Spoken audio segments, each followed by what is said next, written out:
Hangga't kaya ko na suportahan kayo dito, ibibigay ko sa inyo kahit nakahiga ako, gagawa ako ng paraan para lang kung anong gusto nyo, maibigay ko sa inyo.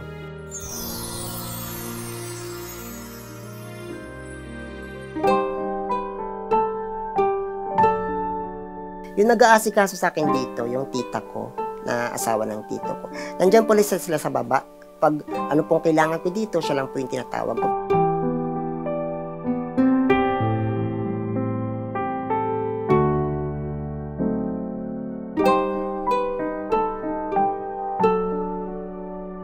Ako po si Gina Orol po, pamangkin po si Mike Pentes. Dati po, ano po yan, siya po ang nag-aalaga ng mga anak ko.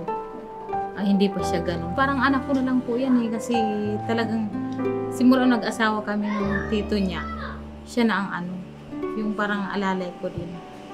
Pananganak ako, siya din, halos siya nag-aasa.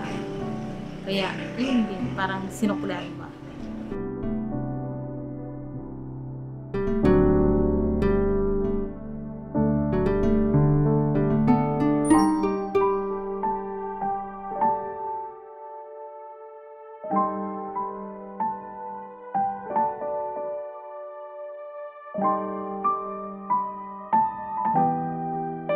Yung mga pamangkin ko lang po talaga kasama ko dito.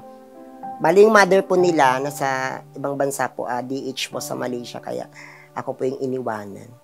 Nakakatulong sila sa akin like nitong sa food, sa pagkain ko, sila yung nag-aasikaso sa akin. Sila yung, for example, bibigyan ako ng pera sa kanila, biling ulam, biling bigas, bibili ng kung anong kailangan ko dito sa pamamalengke ko sa aking mini store. Sa 6 na taon kong naging ganito ako, sila lang talaga yung nakakasama ko dito kahit sa pag-drain ng ihi ko, sila lang talaga yung naaasahan ko. Hangga't kaya ko na suportahan kayo dito, ibibigay ko sa inyo kahit nakahiga ako, gagawa ako ng paraan para lang kung anong gusto nyo, maibigay ko sa inyo. Hi Mike, I am back!